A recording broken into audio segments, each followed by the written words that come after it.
You know the stories. Normandy beaches red with blood, Patton racing across France, the Rhine crossing that broke Germany's back. But nobody talks about the rubber tanks, the inflatable artillery, the sound trucks playing recordings of sergeants yelling about cigarettes, 93 pounds of neoprene in air pretending to be 32 tons of steel, artists with paintbrushes fighting a war where getting caught meant execution, a traveling road show that saved 30,000 lives. What happens when you send 1,100 men to the front armed with nothing but balloons and speakers? Colonel Harry Reeder commands. But this isn't his idea. Two planners in London dreamed this up. Colonel Billy Harris, West Point graduate, feet on the ground, Major Ralph Ingersoll, managing editor of The New Yorker, publisher of Fortune, founder of the newspaper PM. Wild ideas, pie in the sky. Ingersoll calls them my con artists. Harris figures out how to make it work. They watch the British pull it off in North Africa. Operation Bertram, fall 1942. Field Marshal Erwin Rommel, the Desert Fox. British disguised over 2,000 tanks as trucks as tanks. Convinced the Germans the attack would come from the south. Wrong direction, wrong timing. It worked. Harris and Ingersoll wanted that for American boys heading into France. 379 men, most of them artists, recruited from Pratt Institute, Cooper Union, Philadelphia art schools, New York at agencies, comic book studios. They'd inflate rubber dummies with gasoline-powered air compressors, tanks, cannons, jeeps, trucks, airplanes. The Sonic Deception Unit was the 3132 Signal Service Company. They'd blast recorded sounds from 500-pound speakers, range 15 miles. Tanks moving through forests, troops assembling, sergeants barking orders. The radio deception team was Signal Company Special. They'd mimic the Morse code fist of real operators. Every telegraphist has a signature style, like a fingerprint. German interceptors gathered 75% of their intelligence from radio traffic. One fake transmission could draw enemy divisions. The Security and Construction Unit was the 406th Combat Engineer Company, 168 fighting soldiers. Heaviest weapon, a 50 caliber machine gun. They'd guard the illusionists, dig positions, use bulldozers to make tank tracks leading up to inflatables weighing less than a high school student. Also comment from which city you're hearing this from. This script is researched and factual using sources from the official Ghost Army Legacy Project, archives, published by veterans and family members, and declassified War Department records from the National Archives released in 1996, including Operation After Action reports signed by Colonel Reeder and field commanders. Now back to the information. The inflatables came from Fred Patton, U.S. Rubber Company, Woonsocket, Rhode Island. Patton designed the one-man life rafts for Pacific fighter pilots. Same principle, different scale. Manufactured by a consortium, U.S. Rubber, Goodyear, Scranton Lace Curtain Manufacturing Company in Scranton, Pennsylvania. 16-year-old girls worked the 3 to 7 shift after school. Teresa Ricard saw the ad in the newspaper, 49 cents an hour. She called them targets, cementing big tubes, folding them different ways, didn't know what they'd be used for. When you're 16, you don't pay attention. Those tubes became skeleton frames, inflatable network, covered with rubberized canvas skin, neoprene coating.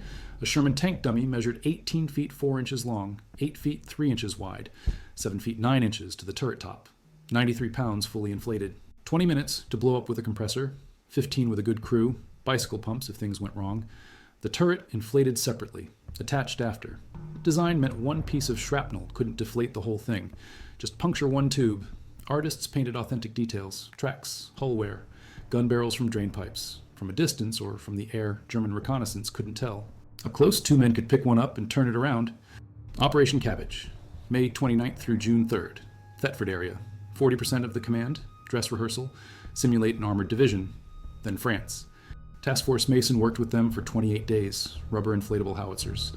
Stayed about a mile ahead of the real 980th's position, drew fire. The phony guns got shelled thoroughly. The real 980th moved relatively unscathed through key French positions. No casualties for Task Force Mason, proof the concept worked. The rest of the unit followed. Their bags stuffed with inflatables and sound equipment and fake radio code books. 37% of the command participated. 444 men, total. It was messy, it was learning. But the 2nd Armored got into position without German interference. Brittany first. The 23rd split into 4 columns, each simulating combat team size from different divisions. 35th Infantry, 80th Infantry, 90th Infantry, 2nd Armored. They assembled in approximate divisional areas, then turned west or south, while real divisions kept traveling east. The phony 35th Column under Lieutenant Colonel John Mayo intended to go to Brest, but stopped short of Dinant. Desperate Nazi bands still roamed the peninsula. Armed escort required. The phony 80th Column under Captain Oscar Seal also intended for Brest, camped west of Rennes. The phony 90th Column, under Lieutenant Colonel Edgar Schroeder, nearly reached Lorient, received sniper fire along the way, covered 602 miles total. The phony 2nd Armored Combat Command traveled south near Chateaubriand, Indian country. Powerful spoof radio net directed from 3rd Army Command Post, where the 23rd's command was located. 2 liaison officers got through to Brest in van. Mission: establish radio contact with approaching notional columns. At Brest, with the 6th Armored Division, Lieutenant Colonel Frederick Day was also instrumental in capturing about 300 Germans and a good store of Wehrmacht chocolate. Captain Edward Cowarden found only the 4th Armored Division in van. The Germans didn't withdraw. They counterattacked at Mortain August 7th, 2 days before the 23rd went into action. By August 19th, they were bottled up and destroyed when the Falaise-Argentan gap closed. Did the Ghost Army's ruse help becloud the German estimate? Nobody can prove it, but the enemy intelligence officers must have been confused. Operation Brest, August 20th through 27th. The siege of the French port city. 6th Armored Division had sliced through Brittany Peninsula to Brest, then withdrawn. 8th Corps, with 3 infantry divisions, 2nd, 8th, 29th, assigned to take the fortress. The 23rd got the specific job of enlarging the corps by adding 2 phony tank battalions of the 6th Armored and replacing 1 real 2nd Infantry Division, Field Artillery Battalion with 3 flash batteries. Rain coming down in sheets. Sergeant Bob Tompkins of the 603rd drove 158 miles in a Jeep completely exposed. Task Force X, Captain Oscar Seal commanding, 200 men. Mission: convince the enemy the 15th Tank Battalion was moving into assembly area 2 kilometers from the front, then into attack position threatening German right flank. Patrols reconnoitered. Wednesday morning, August 23rd. Men from the 406th Combat Engineers found wrecks of 15 half-tracks destroyed by German Panzerfausts. Grim reminder they were on an active battlefield. Bulk of deception troops arrived that afternoon. Assembly position near hamlet of Curlin. Set up 53 dummy tanks, several other vehicles. Company D of the 709th Tank Battalion assigned to work with them. 1 light tank from the 709th laid down realistic tracks throughout the area. 10:30 p.m. until past midnight. 5 half-tracks equipped with wire recorders and oversized speakers played sounds of vehicles moving in. Sound effects began with 1 tank, built in volume until a noise of a company of 18 tanks had been portrayed. Repeated twice more to simulate arrival of 2nd and 3rd companies. Captain Bill Payden, observer from 2nd Infantry Division, said sound effects were extremely realistic. Shifting gears, tread noises, crackling brush, voices of guides leading tanks into final positions. Any interested observer within a 2.5-mile radius would have been convinced that a large number of vehicles was assembled. Lieutenant Colonel Simonson commanding, 160 men. Similar mission. Simulated 69th Tank Battalion moving into area on right flank 1 kilometer northeast of Milizac. Supported by company from 709th Tank Battalion.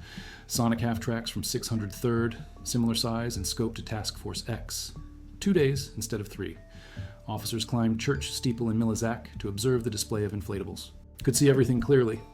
5 sonic half-tracks used by each notional tank battalion. Nights of August 23rd, 24th, 25th. Within 500 yards of enemy lines, projected noises of tanks approaching, harboring, withdrawing. Friendly troops a mile away firmly convinced tanks were assembling in their vicinity. After Brest fell, September 27th, German General Hermann Bernhard Ramke said he held out pretty well. Against 3 infantry divisions and 1 armored division. He counted the ghosts as real. They'd been placed opposite the best ridge line for a tank attack into Brest. Much wiser to have employed deception elsewhere to draw enemy anti-tank defenses away from this ridge line, or canceled the attack of Company D. The deception was superb, but it deceived the enemy into believing tanks were going to attack from exactly where they did. Colonel Cyrus Searcy wrote in his report that deception around Brest had been adversely affected by complete lack of enemy aerial observation, the determined defensive tactics already decided upon by von Ramke, the prior appearance of strong armored elements in the Brest area. But he added the work of these deception units is complete, thorough, and correct to the smallest detail. Units of this type are of considerable value to the Army. Colonel Searcy might also have mentioned the risks, the extreme urgency of coordinating deception with combat plans. In addition to spotlighting the attack of Company D, the 23rd nearly gave away the jump-off time of the 29th Infantry Division night of August 24th to 25th. At the last minute, a loud sonic program was canceled. It came 15 minutes before infantry's 0 hour, would certainly have alerted the enemy. Sergeant Bob Tompkins made his last diary entry about Brest the next day, just beginning to realize how vulnerable we were the last 3 days as stories came in from various sources. Operation Wiltz, October 10th through 13th. Luxembourg, simulate build-up of forces in Wiltz area. keep enemy attention there while real units prepared operations elsewhere. Sonic trucks, inflatable displays, radio traffic, mission accomplished. General. Until a real division arrived to plug the gap, the illusionists held the precarious line for 7 days. Inflatables. Loudspeakers playing sounds of rumbling tanks, shouting troops. Sergeants barking orders for soldiers to put out cigarettes. All fakery, all a big act.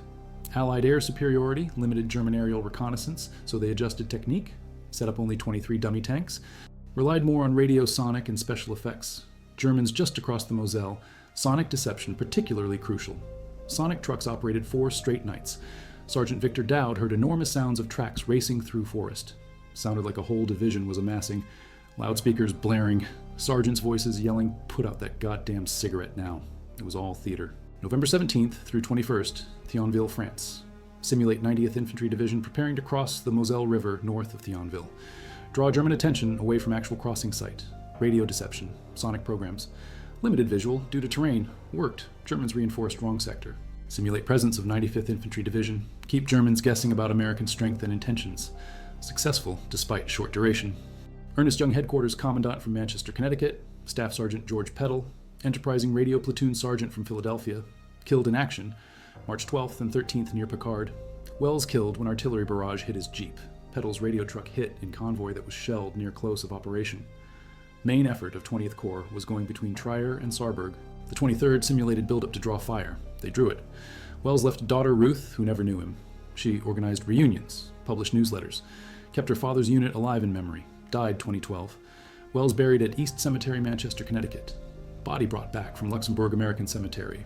Peddle buried where he fell. These men knew the danger, operating on or near front lines. No heavy weapons. Projecting strength when you have none. Purposely drawing enemy fire to keep it from falling on others. Dangerous business, not for the faint of heart. Captain Fred Fox, published by the Ghost Army Legacy Project, which maintains veteran testimonies and operation documentation. Now back to the story. As to the actual Rhine River crossing area, strength of the crossing and time of crossing. The Rhine, Germany's great defensive barrier. Crossing it meant entering the Nazi heartland. Ninth Army prepared to make the dangerous leap. Ghost Army positioned itself 10 miles south of intended landing spot to redirect German attention. They inflated both 600 dummies and their own size, impersonated 2 full divisions, 30th Infantry, 79th Infantry, around 40,000 troops total. Radio chatter spread false reports about intended movements. Sonic trucks blasted soundtrack of pontoon bridge construction. Artillery fire, officers swearing. They stenciled fabricated division numbers and insignias onto vehicles, erected phony headquarters, command posts manned by fake commanders and generals, sewed counterfeit shoulder patches onto uniforms, discussed false intelligence boisterously in local bars and cafes, ensured disinformation would be overheard by enemy ears, spies lurking in shadows. Over 600 dummy vehicles deployed, simulated supply dumps in courtyards near Anrath. Every vehicle in sight a dummy except the Jeep on left. Decoys moved around at night. Divisional motor pool. All vehicles dummies. Such installation required careful guard. Sweeping area of civilians. An inflated rubber reconnaissance plane. Last, operations on western border of Germany. Draw on art of deception to misdirect enemy. Not exactly the fighter-type person. Enlisted in enigmatic unit. Didn't know assignment would prove riskier than most non-combat roles. If Nazis found out members of so-called Ghost Army were playing them for fools, they were likely to retaliate brutally. If I had known that before I got into service, I probably would have made different decision. Now 98 years old in 2023. Still alive to tell it. Which had so great an influence on the outcome of a major military campaign. Earned commendation from 9th Army Commander General William Simpson. Testament to power of imagination and cleverness in face of overwhelming odds. Armed with nothing heavier than 50 caliber machine guns. 3 soldiers killed in operations. Around 30 wounded by artillery fire. Corporal Chester Pelliccioni, 3rd name on the memorial. Made ultimate sacrifice. Captain Thomas Wells, Staff Sergeant George Peddle, Corporal Chester Pelliccioni. Their courage lay not in direct confrontation, but in unwavering commitment to dangerous illusions. Knowing their work protected others, estimated 15,000 to 30,000 American servicemen's lives saved. Conservative estimate, some operations drew entire German divisions away from real attack points. Each division, 10,000 to 15,000 men. Do the math, the numbers compound. Father traveling salesman who committed suicide when Bill was 5, attended Southside High School, graduated 1940. Yearbook says he served as decorating chairman for sophomore and junior banquets. Interest in style from early age. Something about glamour interested me. He told People magazine, 1999. All my school books had drawings of women on terraces with cocktail and cigarette.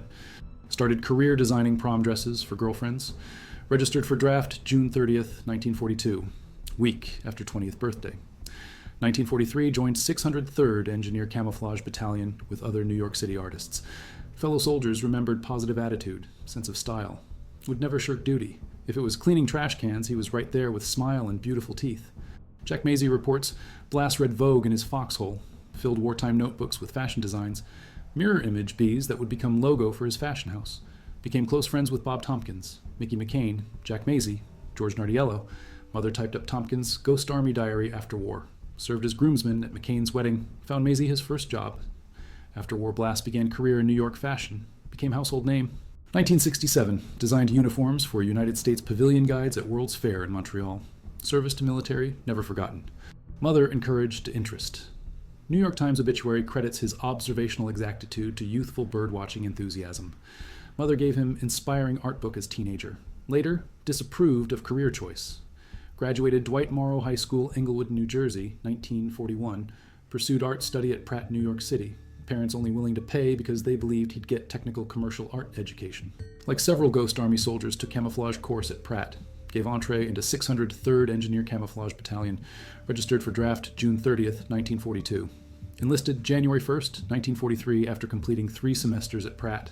Experimented with camouflage techniques, helped silk screen posters, introducing infantry units to basic camouflage principles. Art critic Eugene Goosen argues exposure to military camouflage helped shape Kelly's aesthetic. The involvement with form and shadow with construction and destruction of the visible was to affect nearly everything he did in painting and sculpture. Once in Europe, spent most official time behind steering wheel of truck. Like many Ghost Army artists, did share of sketches and paintings. Appreciated exposure to European architecture and landscape. Brief visit to Paris. 5 of his wartime artworks reproduced in the Ghost Army of World War II book. Used GI Bill to study art at School of Museum of Fine Arts, Boston. Graduated highest honors 1948. Headed back to Paris. École Nationale Supérieure des Beaux-Arts. Still under GI Bill. School didn't require class attendance. Attended sporadically. Found city and its art architecture artists more stimulating. Spent 6 years in Paris. Moved from naturalism of early work to almost entirely abstract work. Inspired by shapes and pure colors, became minimalist great, hard-edge painting legend, famous for Harlem 1958 photo, group portrait of 57 notable jazz musicians, became landmark image. These weren't weekend warriors. These were men who would shape American culture for decades, but first they had to survive France. Composed mainly of artists from New York and Philadelphia. Recruiting done through art schools, Pratt, Cooper Union, word of mouth. Some cases, soldiers looking for way to put art skills to work found camouflage unit themselves. Secrecy didn't come until later, when 603rd became part of Ghost Army. Before that, it was just another camouflage battalion. Officers, who had once commanded 30 2-ton tanks, felt frustrated and helpless with battalion of rubber M4s, 93 pounds fully inflated. Adjustment from man of action to man of wile most difficult. Few realized at first that one could spend just as much energy pretending to fight as actually fighting.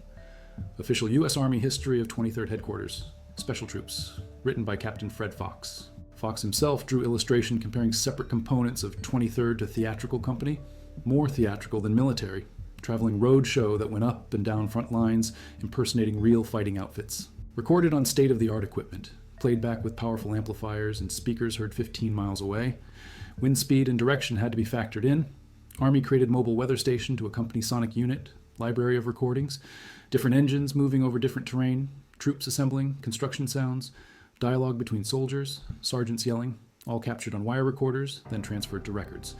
Jack McGlynn interviewed for top secret organization involved in psychological warfare and something to do with sound. Thought sound we were going to zap all Germans, end the war. But it was more psychology than zapping. Using sound to fool enemy was new idea in World War II, made possible by technology that didn't exist a few years earlier. Germans captured entire German radio interception unit in North Africa. British were able to see Germans could very precisely pinpoint Allied units from radio transmissions. Each radio operator has unique sending style. Morse code fist. To trained ear, almost like fingerprint. Ghost Army radio operators studied real unit operators, learned to mimic their styles, could impersonate specific divisions, send fake messages that enemy interceptors would believe authentic. When Germans decoded traffic, they'd think they were reading real intelligence, actually reading scripts written by Ghost Army radiomen, drawing enemy attention exactly where Americans wanted it. They were looking over my shoulder. What they thought they saw was 4 GIs picking up 40-ton Sherman tank and turning it around. Searching for explanation, Shilstone finally told them the Americans are very strong. Became famous Ghost Army story. Illustrated in painting, Shilstone created 1985. Shows GIs moving inflatable tank, Frenchmen watching in bewilderment. Perfectly captures absurdity and genius of operation. Detail obsession made it work. Bulldozers made tank tracks leading up to where 93-pound inflatables stood. Real artillery shells tossed around fake guns. We wanted to create natural debris that goes with faking something, said veteran Jack Macy. Camouflage applied imperfectly. Couldn't camouflage objects so well, enemy couldn't see it. Couldn't make camouflage so easy to detect. Nazis would say, wait a minute, they obviously want us to see. This. Artists would leave out piece here and there. Make camouflage visible from one direction. Deliberately bad camouflage. Controlled visibility. Bill Blass's specialty before he designed haute couture. Evocative artworks remain poignant reminders of human experience during turmoil, enduring power of art to inspire and uplift. Probably one of best documented unit journeys in Army. So many talented artists, sketched any chance they had. Interesting to see war through point of view of these paintings and sketches. War seen through artists' eyes. Not just battlefield reports, lived experience captured in watercolor, graphite. Story remained classified over 50 years. Men sworn to secrecy. Unable to speak about extraordinary contributions even to closest family members. Deliberate decision by military, aimed at protecting innovative deception tactics for potential future conflicts. Records sealed, equipment burned, big bonfire somewhere in France. Destroyed all inflatables, no evidence left behind. First public account came April 1985. Testimonies of Arthur Shilstone, former Ghost Army member. U.S. government started releasing history mid-80s, soon resealed reports. Final declassification, 1996. 27 known Ghost Army veterans lived as of 2015. All in their 90s. Rick Beyer, filmmaker and author, research story. Created documentary premiered PBS 2013. Wrote book with Elizabeth Sales. The Ghost Army of World War II. How one top-secret unit deceived enemy with inflatable tanks, sound effects, and other audacious fakery. New York Times bestseller. Bernard Bluestein.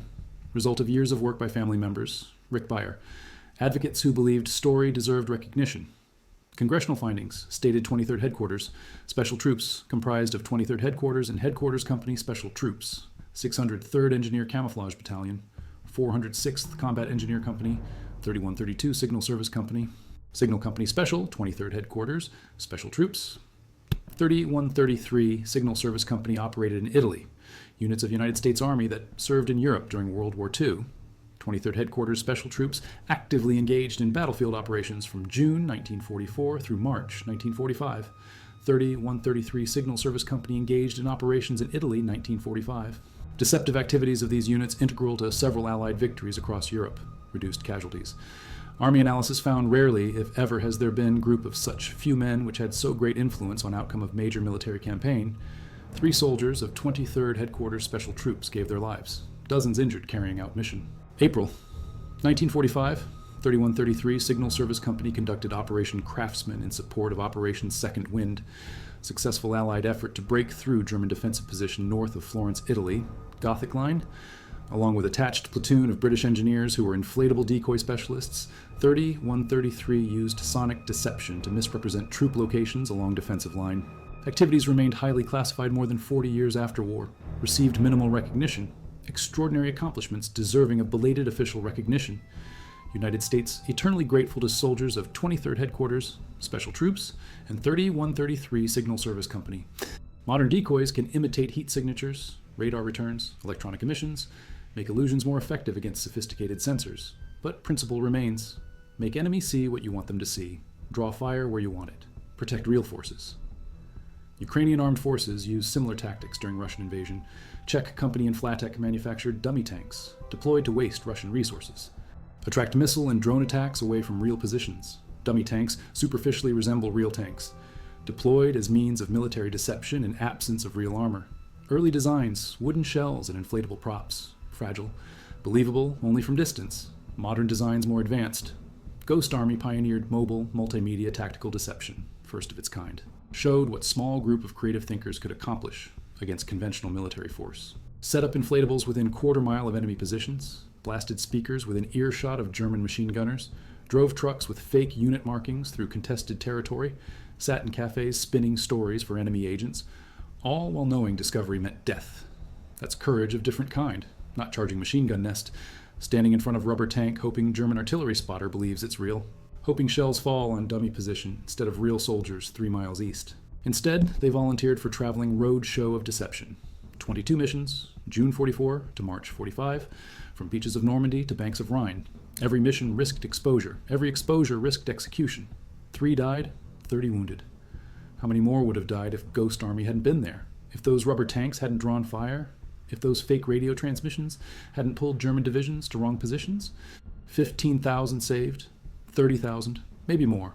Numbers fuzzy, results clear. American boys came home who wouldn't have. German guns fired at ghosts instead of flesh. Artillery shells wasted on inflatable targets. Intelligence officers chasing phantom divisions. Resources diverted. Decisions delayed. Confusion multiplied. August 7th, they started trickling back into Army at Pine Camp, New York, now Fort Drum. Newspapers, magazines, radio commentators predicting long war with Japan. First atomic bomb fell on Hiroshima August 5th. Command hardly reassembled before hectic week of victory over Japan. Notes began. August 14th. Japanese accepted Potsdam terms. 23rd began to whoop it up in traditional style. 406th Combat Engineers marched in Watertown celebration. Artists packed sketches, paintings, memories, headed home. War ended. Secrets began. Legacy lives in American fashion history. Ellsworth Kelly became giant of 20th century art. Museum retrospectives, major installations, work in permanent collections worldwide. Died December 27th, 2015. Age 92. Arthur Singer illustrated hundreds of bird species. Work educated generations. Stamps reached millions. Art Kane photographed everyone who mattered in jazz, rock, fashion. Died April 3rd, 1995. Age 69. These men walked both worlds. Artists who were soldiers, soldiers who were artists. War shaped their vision, art preserved their service. What's sound truck compared to Bastonia? But they missed the point. Their rubber tanks drew fire. Their sound trucks shaped battles. Their fake transmissions moved divisions. Not the same as storming pillbox. Different kind of courage. Different kind of war. Others gathered at reunions, shared stories, kept bonds alive. Ruth Wells. Dankert organized reunions for her father's unit. Never knew him. He died when she was infant. Born after he shipped out. Grew up with photographs, letters, stories from men who served with him. Captain Thomas Wells, adjutant, killed March 12, 1945. Artillery barrage near Picard, Germany. She honored his service, published newsletters, made sure men of 23rd stayed connected. When she died 2012, she'd spent decades ensuring Ghost Army memory survived. Keeping names alive, Wells, Petal, Pellicchioni. The 3 who didn't come home. Recognition that their work laid foundation for modern military deception doctrine. Ghost Army Legacy Project. Collections scattered across country, archives holding pieces of impossible tale. 1,100 men, rubber balloons, sound trucks, fake radio traffic, fooled German army, saved thousands of lives, changed outcome of major campaigns, then disappeared into classified files for half-century, shaped like tank, points with wind. Locals put it up during war, stayed there after. Physical reminder in landscape, where Americans brought their theater, where Germans watched and believed, where history turned on deception instead of destruction. Rarely, if ever, has there been group of such few men which had so great influence on outcome of major military campaign. 9 words that sum it up. Few men. Great influence. Major campaign. They weren't infantry, weren't tankers, weren't artillery, weren't the real heroes. Ask any of them. They'd say real heroes were the guys who did the fighting, but they fought their own way, with imagination instead of ammunition, illusion instead of invasion, creativity instead of conventional force. And it worked. That's what matters. It worked. Germans believed, Americans lived, war shortened, maybe just by days, maybe by weeks. But every day counted, every life saved, every family that got their boy back. 30,000 soldiers who were really 1,100 artists, tanks that weighed 93 pounds, guns that couldn't fire, theater that saved lives, Ghost Army, most effective unit you never heard of, until now.